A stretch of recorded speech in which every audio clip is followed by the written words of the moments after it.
Eco-cinema is a concept which has existed for decades and began with the idea of admiring nature through film, but has since developed. Modern eco-cinematic films often focusing on the destruction of nature. In this video, I will compare the portrayal of nature in James Cameron's 2009 eco-blockbuster Avatar and Luc Jacquet's 2005 documentary March of the Penguins. In particular, I will compare how they represent human involvement in nature and look at some of the techniques they use to do so.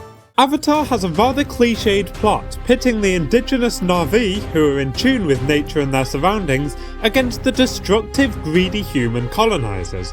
But perhaps a greater draw to the film is its portrayal of the nature on the moon Pandora. The film portrays the jungles of Pandora as a self-sufficient, harmonious ecosystem, which can perhaps be seen most clearly when Neytiri shows Jake Sully that he does not need fire to see at night, which is also the very scene in which Sully learns to appreciate the surrounding environment. Cameron metaphorically captures the awakening of an eco-psychological change within the subconscious of Jake Sully's mind through the illumination of the bioluminescent forest. The scene shows Jake's awakening through the realization that everything around him serves a purpose. This is perhaps where Avatar excels. It is definitive in its portrayals of human and Na'vi relations with the land.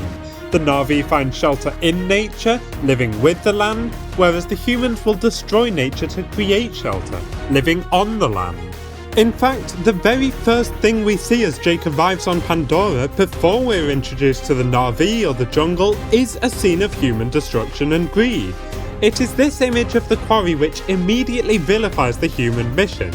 An image which was ironically mirrored during the construction of Pandora: The World of Avatar in Disney's Animal Kingdom in Florida, a place which was intended to continue the film's message of ecological synthesis. March of the Penguins is a feature-length documentary documenting the lengthy and dangerous mating rituals of the emperor penguin. The documentary was originally released in French in 2005, before an American version was released in the same year, narrated by Morgan Freeman. The documentary shows Antarctica as a harsh, unforgiving wasteland in order to emphasize the resilience of the penguins who live there. But perhaps more significantly, the documentary portrays Antarctica as a land untouched by humans. The program begins with a series of establishing shots of the glaciers, but there's no sign of any human life. In fact, Jennifer Ladino notes that, other than Freeman's role as narrator, the human presence in the film is concealed, as the camera seems to present viewers with unmediated images of nature. In the whole documentary, not a single human can be seen, aside from the behind-the-scenes style clips featured during the credits. In hiding the human interactions with nature, the documentary attempts to portray the continent in its purest, most natural form. Instead, the documentary anthropomorphizes the penguins it shows, Morgan noting, "They're not that different from us, really." The documentary constantly gives the penguins human emotions, even beginning by saying, "This is a story about love." It does this in order to create a higher level of personal similarity with the penguins. If people can see themselves reflected in the penguins, they'll have a greater empathy towards them.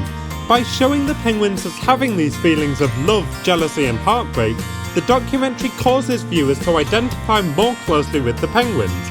But one step further, the original French version of the documentary actually gave the penguins voices, vocalizing the thoughts that the filmmakers attributed to the penguins. The documentary uses Voice of God, Freeman's voiceover, and Eyes of God, the camera's recording of the penguins being seemingly unobtrusive. Both of these techniques create a level of separation between the audience and the nature shown, distracting from the fact that humans and penguins inhabit the same planet. This technique, combined with the documentary's refusal to acknowledge the ongoing climate crisis, defers the blame placed on humans for the harshening of the environment caused by global warming. While on the surface these two pieces of media may seem very different, there are actually a lot of similarities in how they portray nature. Each show both the beauty and danger of their respective environments, with Avatar focusing on the hostility of the animals who inhabit the jungle, while March of the Penguins prioritizes the weather and freezing temperatures over predators. However, where they differ most is in the portrayal of human involvement in nature, and specifically how they aim to make the audience react.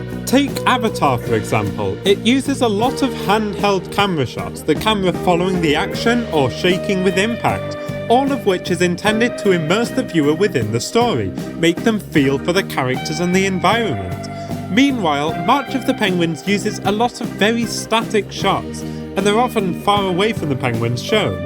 This is the eyes of God I mentioned earlier. The viewer isn't part of the story, they're simply watching from a distance. Sound is used in a similar way. Avatar makes heavy use of diegetic sounds. It frequently highlights the noises heard in the jungle. Meanwhile, while March of the Penguins does feature a few examples of diegetic sound, it's typically masked by an orchestral score.